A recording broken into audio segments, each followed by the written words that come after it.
Hello, and welcome to the Princess and Wolf Murder Mystery audio series. I am the author and your narrator, Sheralyn Pratt. And a little background, this series takes place within my Pimpernel world, of which there are currently 3 books available on Amazon to read the old-fashioned way. This is my first attempt at audio. But feel free to check out the original series. Please note that the characters in this story do not appear in the Pimpernel series yet, although they will be featured in a future novel. So, if you're familiar with the series, then these stories will give you a bit of foreshadowing and world building on future plot lines. If you're not familiar with the Pimpernel series, this audio series might give you a sense as to whether you might like it.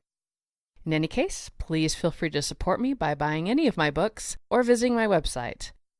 For those of you wondering about content rating of this series, I try to keep it clean, but I do give this series a rating of L for life, which means it's probably akin to a primetime TV series. I will make an effort to edit out cursing, but words do have meaning, so some might stay in if editing them out distracts or misleads when it comes to communicating character or intent. If you've read my stuff, you know my style. But this series deals with killers, so it will have more moments of intensity than maybe you're used to. Also, each case in this series will have a name, and the chapters will start over at Chapter 1 with each new case. So, without further ado, here is your first mystery. The Princess and the Wolf, Chapter 1. "Him?" Elijah said, his eyes locking on the frame of a suspiciously fit male of notable height. The proctor nodded, her violet irises glinting between frames of thick black eyeliner. "Your final test," she said, her eyes now watching the target with familiarity. Elijah observed the activity of the uniformed officers weaving around the target as they all worked a scene across the street. "Is he a cop?" he guessed. "A detective," she corrected. Elijah leaned forward in anticipation, eyeing the other man for tells and finding none. Odd. "You want me to kill him?" he asked, his mind already counting all the ways while trying not to get too excited about any particular option until he knew his timeline. This guy would be a great fight. Quiet posture paired with quick eyes always made for good hand-to-hand skills. And it had been a while since someone had really challenged Elijah in a bare-knuckle brawl. This guy might be the guy who made fighting fun again. "No," the proctor said, pulling Elijah from his fantasy brawl. Disappointment washed through him. "What then?" "You must kill on his turf and not get caught." Elijah waited for more, but when it didn't come, he glanced the proctor's way. "That's it?" "That's it," she agreed. "Your test begins now. It is timed and scored according to your position in the bell curve of other candidates, and will likely impact your placement in the realm if you succeed." Elijah let out a huff of laughter at that last part. "The timer stops when the case is closed and the final report is filed," she continued, ignoring his confidence. "If there is any record of you in that file, you fail. If the file is missing, you fail. If the file is a fake, you fail. The final report must be the detective's final submission, and you must be nowhere in it. Do you understand?" "Yes." "Also," she added, "no harming him, no coercing him. He is an ongoing asset. You break him, you'll replace him. So steer clear if you can. You can break and enter and change up files all you like, but you can't get caught. And you can't kill again until the test is complete. And the file that makes it to the top of the stairs must hold no trace of you. That's the test." That would be easy. Too easy, in fact. What was Elijah missing? His gaze returned to the target. "All I gotta do is fool a 6?" he asked. "All you gotta do is fool a 6, she confirmed. Elijah looked the detective up and down. "So he's not something else in disguise, and this isn't a test of how I handle getting blindsided?" The proctor grinned at that. "The detective is a 6 who doesn't know who he is. A lost one with no vision of his purpose in life or how he fits in the world. But he has a rare gift for tracking, and your test is to prove that he can't track you." "So," Elijah recapped, Pick a target, pick the spot, don't get caught. And don't show up in the report, she reiterated. Right, he agreed. Prove I can be a ghost and I get to join the club. Or, she countered, you miss a detail and we release the hounds. Got it, Elijah replied.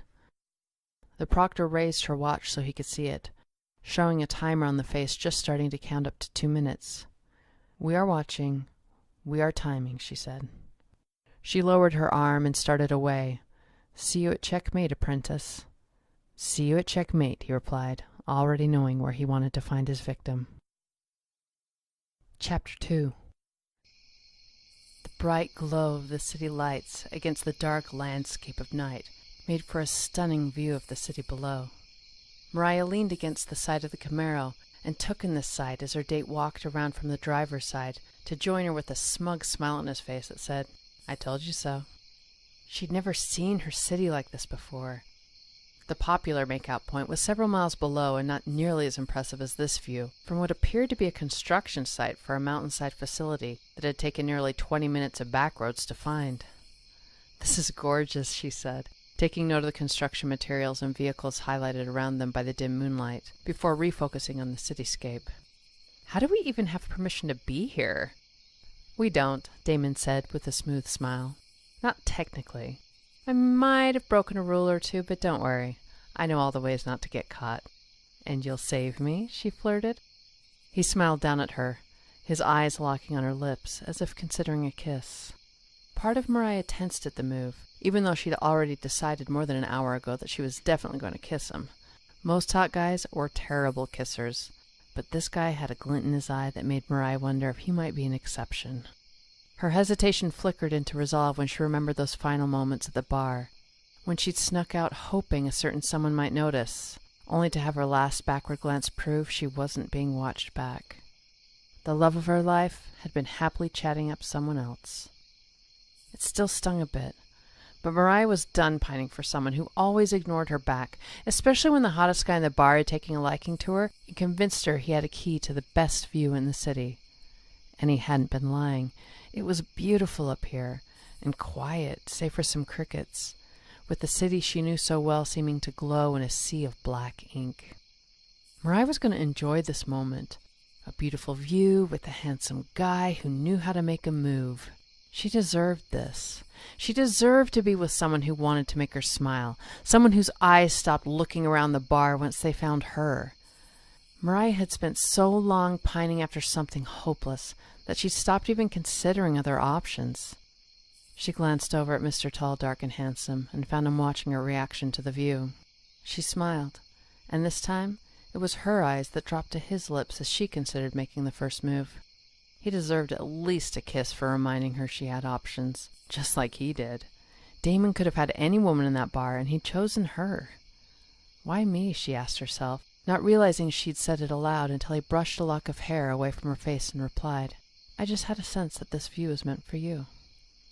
Okay, that was cheesy, but somehow we made it work, so Mariah went with it.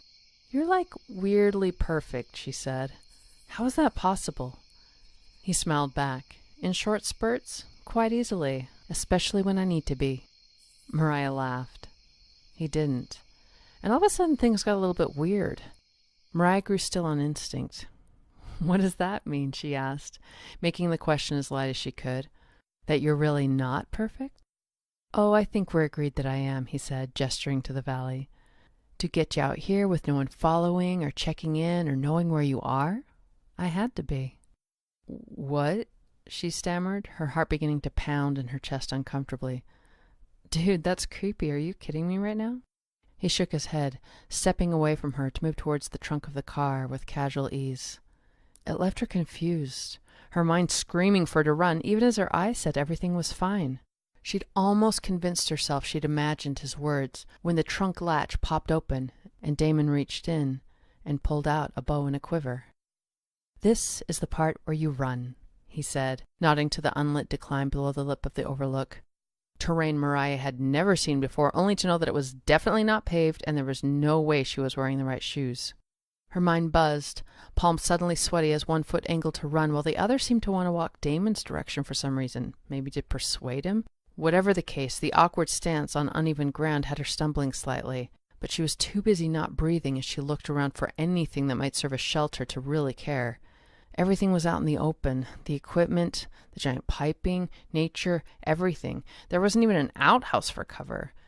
They were alone, in the middle of nowhere, with nowhere to hide. "No," she muttered aloud, both feet cooperating this time as she backed away. "This isn't funny. You need to stop." "Incorrect," he replied. "This is funny, and you need to run." He gestured around the area dismissively. "Pick your direction. You get the time it takes me to suit up as a head start." Time seemed to slow and speed up at the same time for Mariah. She saw everything and nothing, and all of a sudden everything was loud and ringing like a foghorn in a tunnel. It was like her ears were trying to hear everything equally to seek something, anything, that might help her eject out of this madness. This was a mistake, all of it. She shouldn't be here. Mariah should be at the bar with the only person she'd wanted to see that night. That's where she belonged, not here. She took a step back. "No take-backs," a taunting voice seemed to say in the back of her mind, as if this was all some child's game, but it wasn't. She could feel the realness of it from her scalp to the tip of her toes. This was live or die, and the scales were not tipping in her favor. Her ears weren't finding anything helpful, and everything she saw was either an obstacle she needed to climb over or something she didn't want to trip on. There was no place to hide. Meanwhile, she was starting to sweat in a new way that made everything feel soggy. Her feet in her shoes, her armpits in her shirt, along with the strip of sweat along her spine that was making her dress stick to her skin. She couldn't breathe normally, and only through her mouth, as her feet started slipping in the soles of her shoes. She'd gone with cute heels over comfortable boots tonight, because of course she had. And now she was stuck on a mountain, balancing on stilts. "No," Mariah muttered, inching back on instinct while casting another look around. "No way. Is this serious? Like, am I the chick who drove out into the woods with psychotic Mr. Perfect? Am I that girl?" Damon smiled. "No, this seriously can't be happening." "And yet, here we are," he said, strolling forward to rest the quiver on the top of the car while he inspected the bow. "No one for miles. Isn't it so pretty?" No, she said, shaking her head and replaying all the dumb moments back at the bar. How she'd flirted this guy up, hoping to inspire jealousy as she basked in being swept up by a hot guy who would make for good stories in the morning. Guy she'd snuck away with, without a word to anyone. All because she hadn't found the courage yet to bridge that gap of being honest about what she really wanted, to be the one to reach out and give that first touch. To lock eyes when she smiled and let them tell the truth about who made her world bright with love. The epiphany of how she'd gotten into this position hit Mariah like a bombshell. She was in love, and her fear of showing it had landed her up in the hills with a psycho, trying to get her love to make the first move rather than risk it herself. And now she was going to leave the world like the dumbest blonde in any horror movie.